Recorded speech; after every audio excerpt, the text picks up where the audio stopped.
Hi മത്രിയേട്ടാ, നമസ്തേ, നമസ്കാർ. അതായത് മക്കളുമാരെ, മത്രിയേട്ടൻ പറയുന്ന കാര്യങ്ങൾ എല്ലാം വേണ്ട, നമുക്ക് എല്ലാം മാറ്റണം, അല്ലെങ്കിൽ ഇത് ശരിയല്ല, അതൊന്നുമല്ല ആൾ പറയുന്നത്. 70 കൊല്ലം മുന്നേ നമുക്ക് അധികാരം കിട്ടുമ്പം അന്ന് ചെയ്യേണ്ട കാര്യങ്ങളാണ് ആൾ പറയുന്നത്. ഒന്നിനെയും കൊല്ലുന്ന ഇഷ്ടമല്ല, വെട്ടു കുത്തു കൊലപാതകം ഇതൊന്നും ഇഷ്ടമല്ല. മുന്നോട്ട് പോകണം, നമ്മുടെ നാടും ജനങ്ങളും സന്തോഷമായി എൻജോയ് ചെയ്ത് മുന്നോട്ട് പോകണം. ആ വഴികളാണ് ആൾ പറയുന്നത്. അത് എത്ര മക്കളുമാർക്ക് ഇഷ്ടപ്പെടുമെന്ന് അറിയില്ല.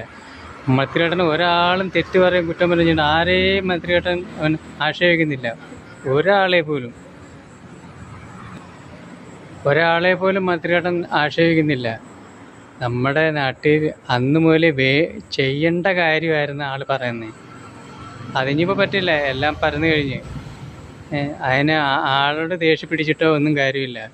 നമ്മുടെ നാട്ടിൽ വേണ്ടുന്ന കാര്യങ്ങളാണ് അന്ന് മുതലേ. ഒരാൾക്കും വേദനിപ്പിക്കുന്ന കാര്യം ആൾ പറയുന്നില്ല. നമ്മുടെ കേരളത്തിൽ നടക്കേണ്ട കാര്യങ്ങളും ചെയ്യേണ്ട കാര്യങ്ങളും മാത്രമേ പറയുന്നുള്ളൂ. അത് എത്ര മക്കളുമാർക്ക് മനസ്സിലാവുന്ന അറിയില്ല. ആൾ പറഞ്ഞ ഇങ്ങനെ ഈ കൊലപാതകങ്ങളും മറ്റുള്ളതും വെടിവെപ്പും മറ്റു കാര്യങ്ങളൊന്നും ഉണ്ടാവില്ല. കാര്യം ഈ ചിന്തകളും അന്ധവിശ്വാസവും പിന്നെ ഈ നാളെ നോക്കും അത് ഇതും സ്വാമിമാർ ഇതിൻ്റെ ഒന്നും. ഇത് ഞാനും പറയുന്നത് എൻ്റെ ജീവിതം അനുഭവമാണ് ഞാൻ പറയുന്നത്. 55 കൊല്ലം കൊണ്ട് ഞാനും ദൈവസങ്കല്പത്തിൽ വീണ് കിടന്ന ഒരാളാണ്. ജോലി എടുത്താലേ കാശ് കിട്ടൂ, നമുക്ക് സമ്പാദിച്ചാലേ അക്കൗണ്ടിൽ പൈസ സേവിങ് ഉണ്ടെങ്കിൽ മുന്നോട്ട് ജീവിക്കാൻ പറ്റൂ. ഈ വലിയ കാര്യമൊന്നും പറഞ്ഞിട്ട് കാര്യമില്ല. അത് ഞാൻ പഠിച്ചത്. ഏതെങ്കിലും മക്കളുമാർക്ക് നല്ലൊരു രക്ഷ കിട്ടിക്കൊടഞ്ഞില്ലേ ഞാൻ ഇങ്ങനെ വീഡിയോ ഇടുന്നത്. അല്ലാണ്ട് ലൈറ്റ് അടിക്കാനോ കമൻറ്റ് കിട്ടാനോ കാശ് കിട്ടാനോ ഒന്നുമല്ല.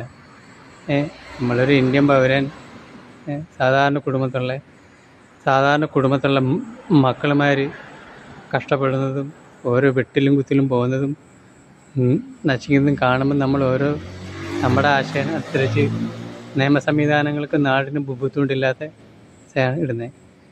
ഹായ് മന്ത്രിയേട്ടാ.